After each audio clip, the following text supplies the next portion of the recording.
Okay.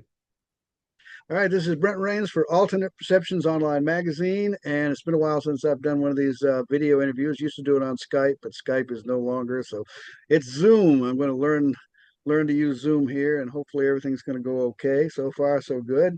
We got Dan Chaney here from Decatur, Alabama, who's a lifelong experiencer, paranormal, UFOs, uh, whatever. A lot of high strange scenarios there. It's August 16th, 2025, 2 o'clock in the afternoon. And anyway, I'm, making, making a video here. So let's dive in. I thought recently, Dan, you had told me an experience you had back when you were 11 or 12. If you wanted to start there, it sounded like a classic alien abduction type event. That was some years back and sounded quite interesting. Yeah, if that was the one that we're referring to when we moved to Decatur, Alabama here, that was I'm gonna say 79, Hmm. 79, and I was probably, well, I guess I was 11. That was different in the sense that I was at that time I had gotten involved in Christianity and church pretty heavy. So, they had the whole devil demon thing going on in church. And I had simply gotten abruptly awake, laying on my side, looking at the bedroom door. Didn't know why I was, suddenly wide awake, and the door had just like in a horror movie, like slowly turned opened, and there were three short, stocky, large-headed black beings that kept started coming in, single file in a row, very slowly, and I could not figure out if I was still asleep, having a nightmare, or if I was awake. But the thing is, I'm wide awake. So it's like, is this a waking nightmare? So the th beings or things came right up to my face, and that's when I noticed, like the smell, like the hit, the horrible smell. Um, I was paralyzed. I couldn't feel my heartbeat, couldn't feel my breathing. I was terrified. I mean, terrified because again, I was involved with religion, Christianity. I thought that I had died in my sleep and had was gone to hell, right? So I thought these were demons that were coming to get my soul, and so I'm terrified. I'm scared seeing this, and this thing gets right up in my face, and it's got claws. It's got like three claws. Again, these were stocky, like there was no neck. There was just a head on the shoulder, stocky type thing, completely black, stunk to high heaven, and it leered at me, and the corners of its mouth were like all the way back to where it had top and bottom rows of teeth. Hmm. It looked oily, it looked wet. Um, it was just it was one of three, and I black out. When I wake up, at least when I think I wake up, I'm on my back on a cold metal table. I'm just coming to, so I'm foggy headed. I'm looking around. I don't know where I'm at because again, I'm starting to think I'm having another nightmare. And there are beings on each side, but I can't make them out except for the black almond eyes. The hard eyes. Hmm. All I know is that it scares me so much. I start thrashing Struggling. about. Yeah. Yeah, that flight or fight thing going on. So I Hmm. start thrashing about whatever, and something has to get a hold of me. I black out again. So when I wake up next, I'm on the same table, but I have a measure of control over myself like I didn't quite have before. I'm able to get up, move around, and this area that I'm in is still very misty, foggy. It's not well lit at all. So, you're trying to make things out in this, a living nightmare, this fog, density, misty type environment. And on the far end of this table is a large-headed being, a gray, big black eyes, stocky again, but he does not have the features that the other creatures had. They were black anyway. This guy's gray. Didn't have all the teeth. didn't have the terrifying or hideous appearance or anything at all, or the vibrations or the feelings of that. And since I'm able to freely move around, I'm moving around, I'm getting up and I'm thinking, I don't know where I'm at 'cause I'm lost, I'm thinking, how am I able to be so um clear-headed in a nightmare? And I go up to this creature, uh, and somehow he's already talking to me in my head, but he doesn't have a mouth. So I'm looking at him from side to side, and I still don't understand what I'm seeing at all. That it's hard to imagine this thing is alive, like real, and it chuckles somehow because I can't see its mouth. I don't know if it's talking to me. So it was funny to whatever, this being was. And then after that, I black out. When I come to again, I'm floating horizontally through the back patio of the apartment we were moving into on 4th Avenue Southeast. And I was well acquainted with that back patio because I used to play with a cat back there and stuff, screen and everything. But, you don't see it from laying down in a laying down position. You see it, head on. So I'm seeing all this stuff, and I keep getting this horrible feeling in my gut, in my, they call it the bread basket. This Hmm. clutching hard feeling, not really painful, but it was like pressure, I guess you could say pressure. And then something grabs my ankles and pulls my legs straight back out because the pressure was so hard, my knees got drawn up to my chest. In the fetal position, I was trying to crunch over, but I Yeah. couldn't. So something kept grabbing my ankles and straightened me out, and it would do it again and again. Now, the whole time while this is going on, I'm kind of in and out of consciousness, but I see as I'm floating, I see the patio and I see the living room. I see the fireplace, the wall, and the couch and stuff. So I'm in and out of consciousness with that same feeling going back and forth towards the bedroom. Then when I wake up again, when I become conscious, I'm sitting up, freezing, cold, naked, uh, in the in bed there. And then I don't know what happens after that.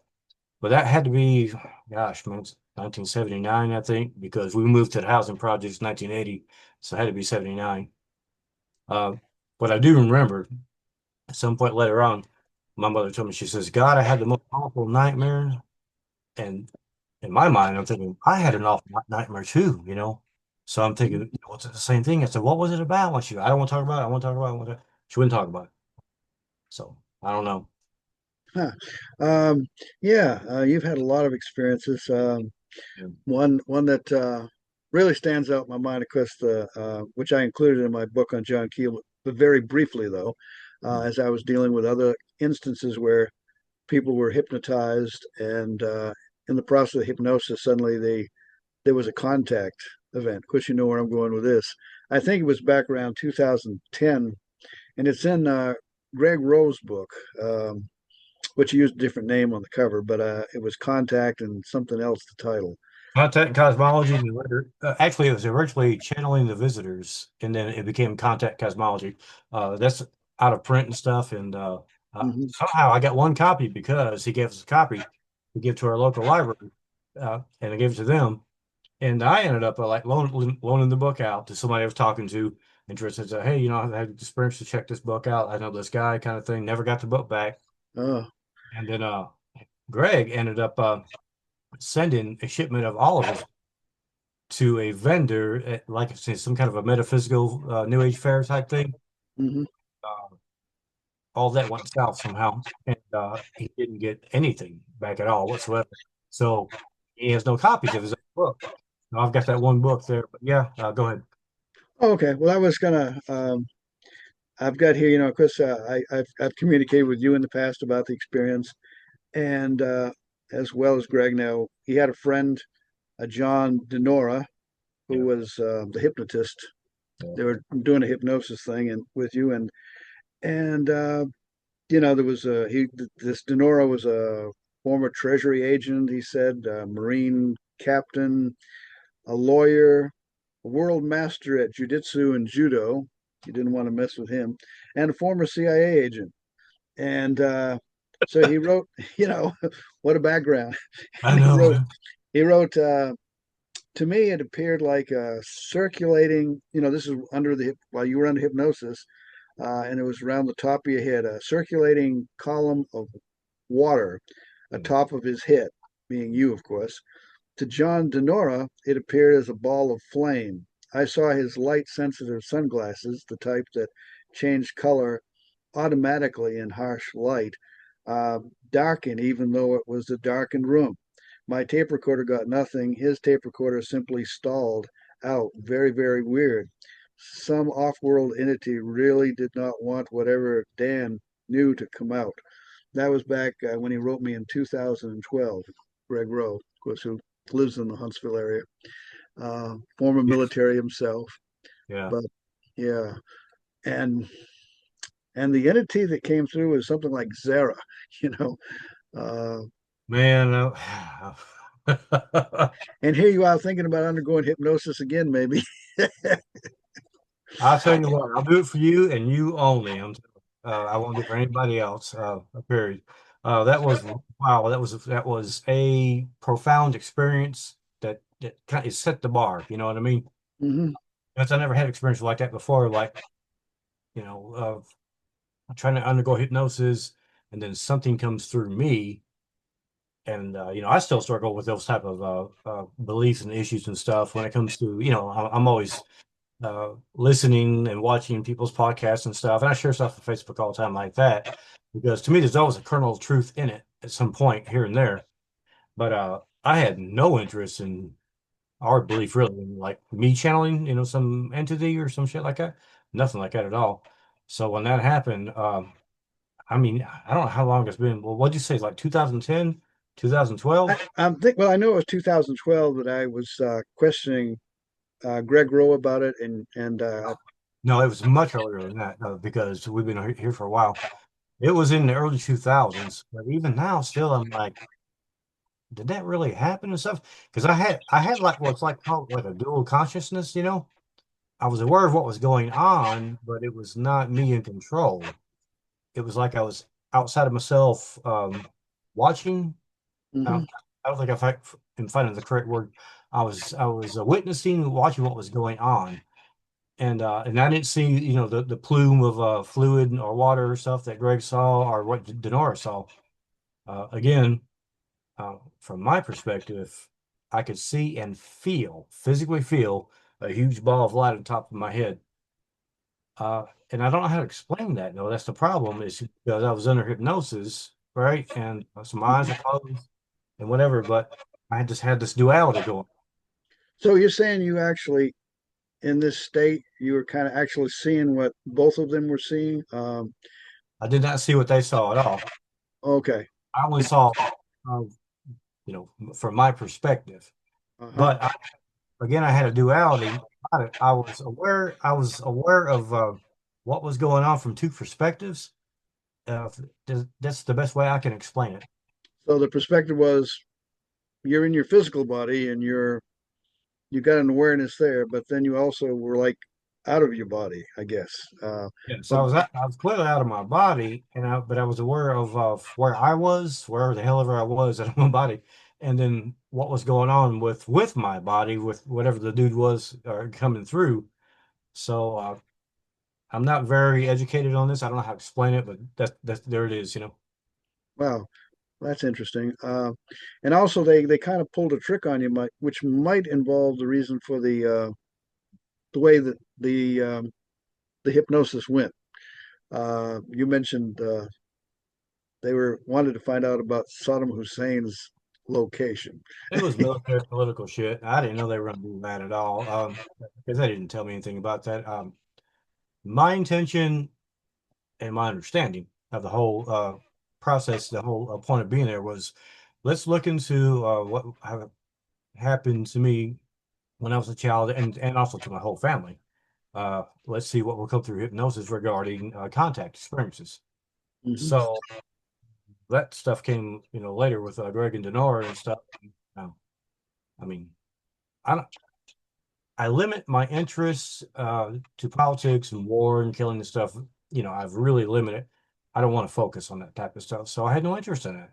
So what the hell ever came through, that came through. Now, was it from me, from my higher mind, or was it from another being? Brother, I don't know.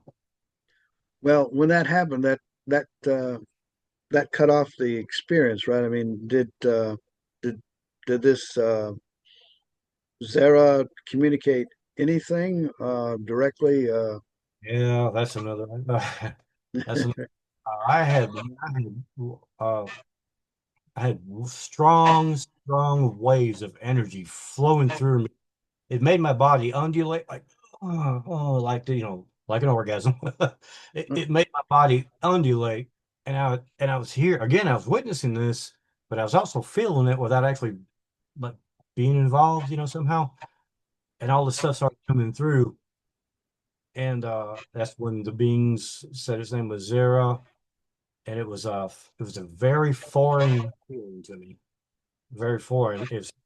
I don't really know how to explain it. It's just like well, I don't know how to explain it, brother. Okay, all right. Um, I just wondered if they didn't obviously get the information they were seeking. They I got know, some information, I do remember that, but whether they got what they wanted, I don't know. yeah.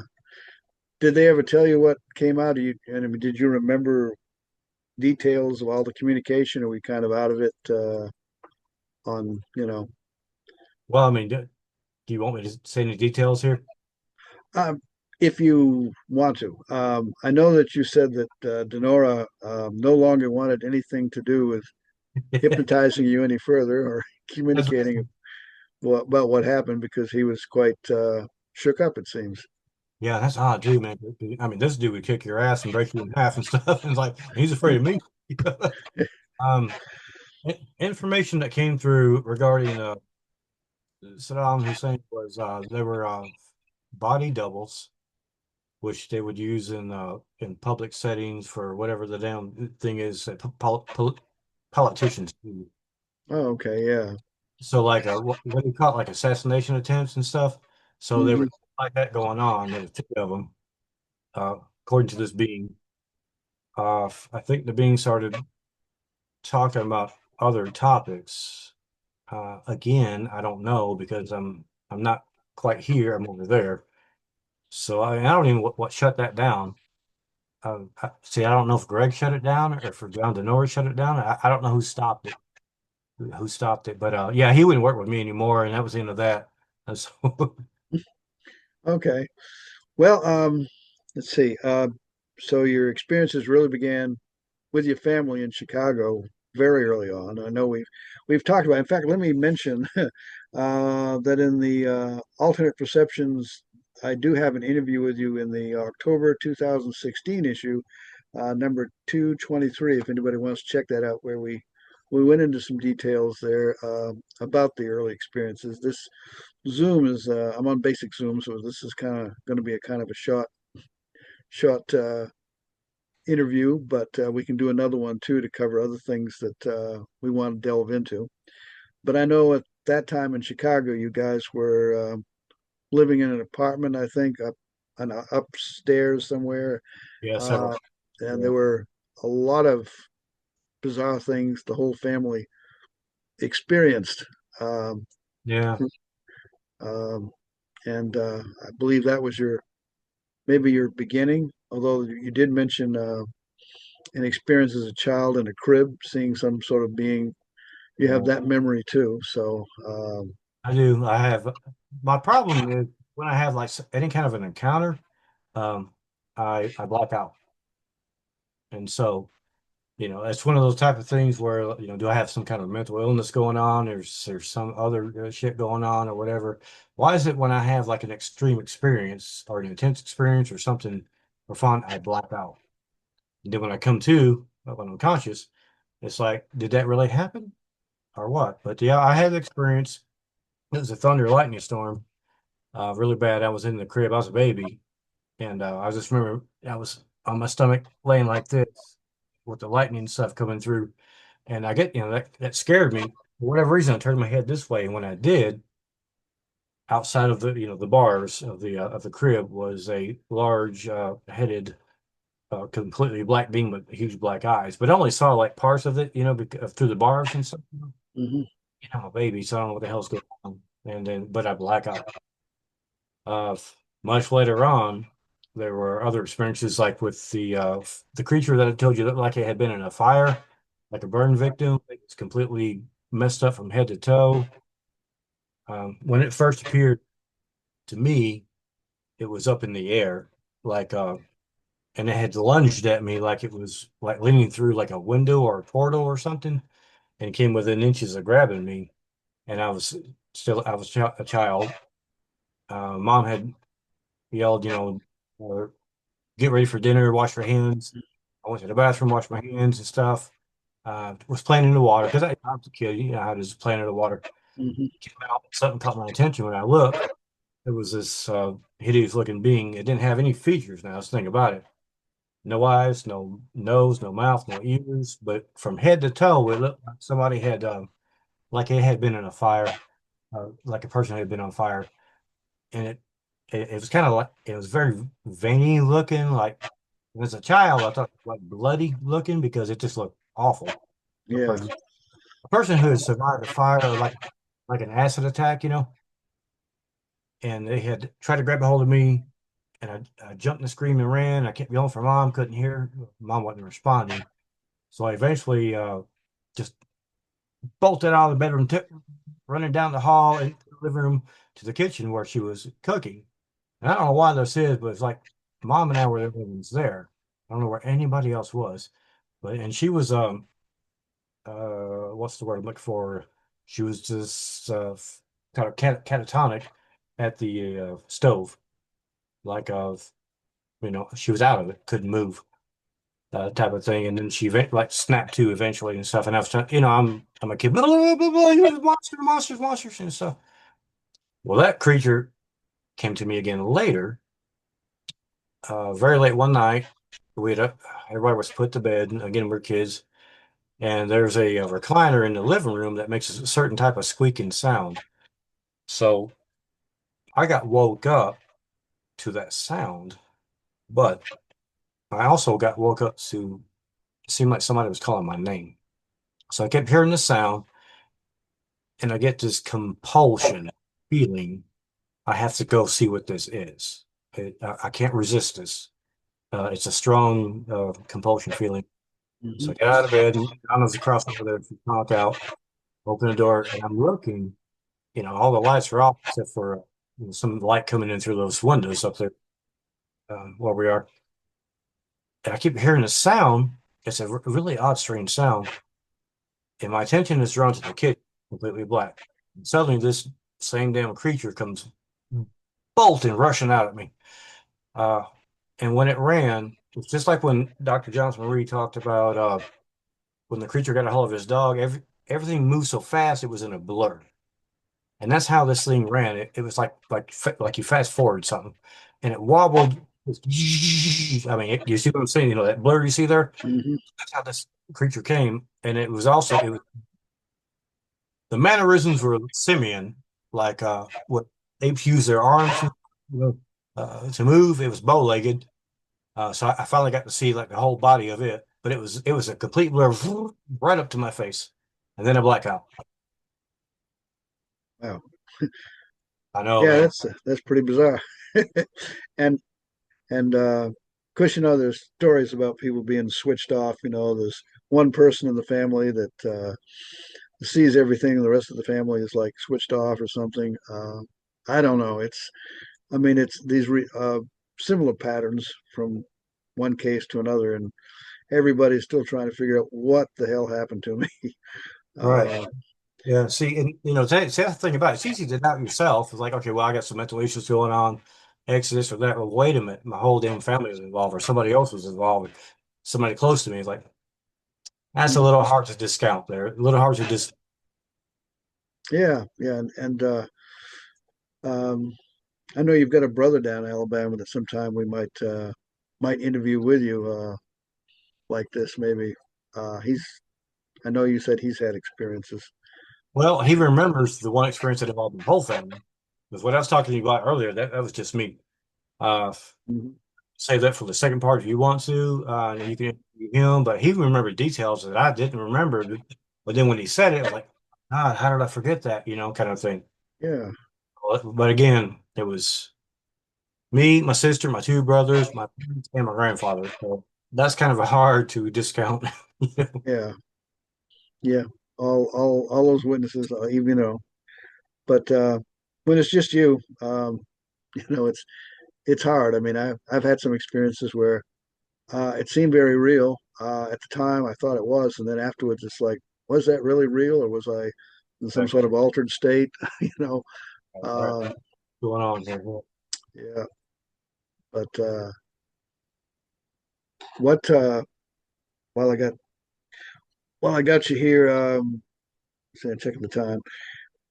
Like, what would stand out maybe for you, or maybe we've already discussed it, is the most unique, challenging, bizarre, hard to hard to dismiss, but there it was experience. I think the portal thing that got me a lot. I didn't really understand. I realized at all that I was having, that's a portal experience where like some dude's up in the air and reaching out and from below, and he can't go through that anymore. He's in a damn window or something. Hmm. Well, I've had that twice more. I had that in Georgia, and even before that with a friend. It's like a window opens up. I don't mean against the wall or against anything. I mean right here where you are, between you and I. So, Hmm. the whole world's within world type of thing, window dimensions and stuff. I'm seeing into another dimension that opens in front of me. That's hard for me to wrap my mind around. I mean, I think even science talks about it and all that stuff, whatever. But the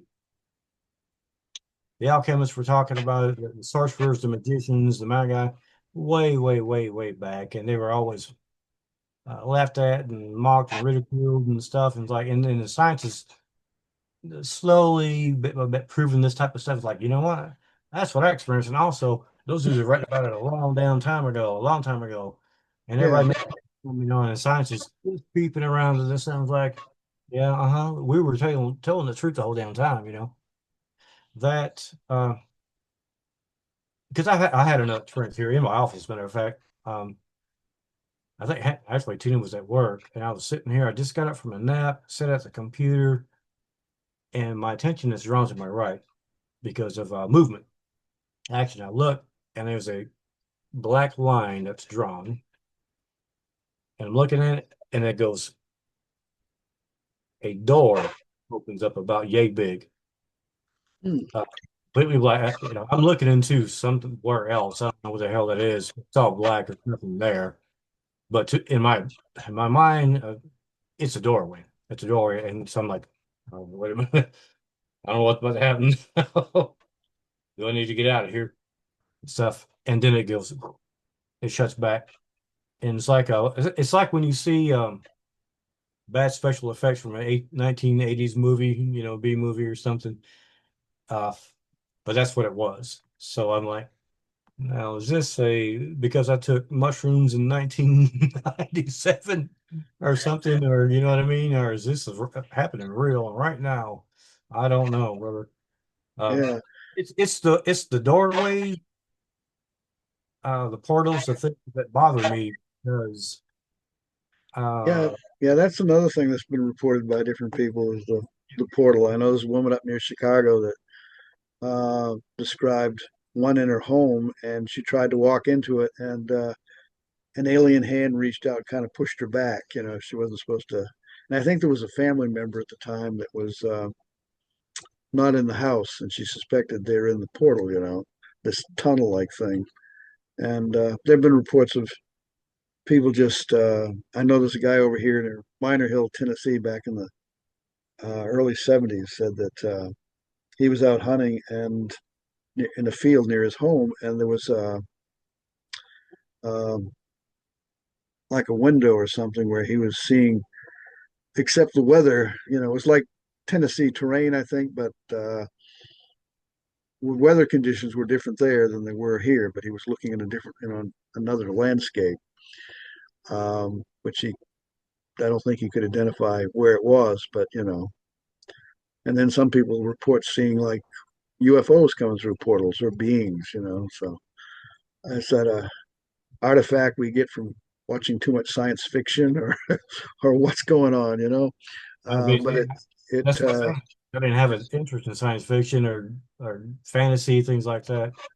Uh, we can talk if you want to. We can do the second part because I have two more portal experiences to talk about that would touch on fantasy and fairy tales and stuff I have no interest in or belief in, but yet it happened. Yeah. Well, I know that some researchers, I know like Greg Bishop out in LA does the Radio Mysterioso program, and he talks about how maybe we're like co-creators. Like there's a phenomenon that picks our brain. What could we accept, or maybe what might best conform to our beliefs or expectations. And then on the other hand, maybe it's the intelligence maybe sometimes we project out there. Um, wasn't there an episode of Bradbury's Martian Chronicles where they were appearing beings to be whatever we wanted them to be? Seems like I remember a long time ago watching on the television series, and there was one who he appeared to the guy as Jesus Christ, and he says, "It's what you wanted me to be," or something. I guess you get what you expect. I don't know, brother. Back then, it's probably very different from mine.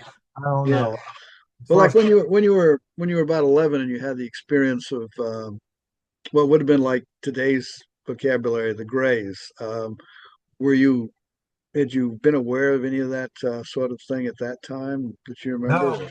no, no. I mean, probably around that time, because I was hanging out with this other kid, and we were interested in ghosts and spooks and stuff and monsters. So, on occasion, we would either check out a book from the school library or just go to the library, here and ghosts and spooks. I had again a zero interest, no belief, and also, I mean, I was such a skeptic. I was an asshole. I would make fun of people who believe in UFOs every time, like it could have been like the Trent photographs or something.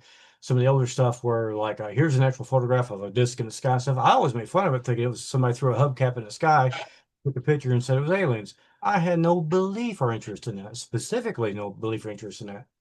Just no interest. I Hmm. believe in ghosts and other stuff more. The thing was, when I was a child, when I had those experiences, I attributed it to monsters and the devil and stuff, not science fiction, not aliens, not UFOs. I did not make those connections whatsoever. It took a long time for me to come around to this at all. And I have to credit Sally, who we both know, for she mentored me in this a lot because for a long, long time I was very religiously inclined, thinking, it's only God or the devil, it's only black and white, good or evil. These are either angels or demons. So that was the perspective and beliefs I had back then. There was no room for extraterrestrials, other intelligences, and anything in my head because I was simply uneducated.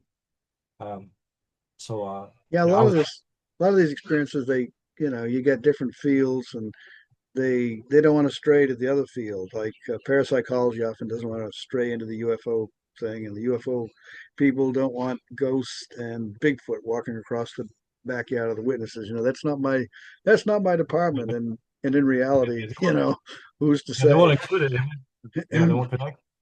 Yeah, it's like, well, I'll go to this party, but not that party, that kind of thing. yeah, Yeah, yeah, I totally, yeah. yeah.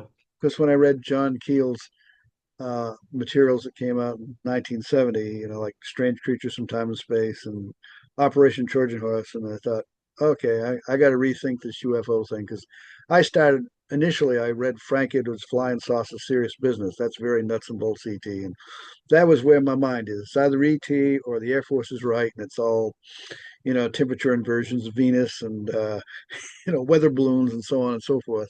Like Uh, Jacques Vallée is right, or he's closer to it than some of us may know. oh, yeah, yeah. Yeah, Jacques Vallée and John Keel came. pretty close to the same perspective, I think, even though they were kind of at times critical of one another. John Keel used to tell me that he'd joke say that he was Jacques Valley's ghostwriter, Uh, but anyway, well, I see I'm getting really close. I got a warning that I had about 10 more minutes, so it looks like I've got maybe 4 minutes. So, All right, well, ask me uh, anything, brother, while you got me. so anyway, we'll do another segment, and I'll arrange that with you here afterwards. But thanks, Dan, for sharing your experiences up to this point. And You're welcome. I'm not sure if I do hope I very much hope I help somebody with all this because it's just either this is all bullshit or there's some meaning to it. So well, um, I think there's some I'm meaning always to it. happy to It's just, talk. I think it's, I think you got to take the all the different parts and try to put them together. The consciousness, the physics, and so on. And there's, I think it's phenomena instead of just phenomenon. There's different components or processes involved. I don't know. You know, um, I don't know, I but I don't have to do it. Yeah, some of it is really objective, and then some of it gets into the subjective, hard to define zone. For And sure.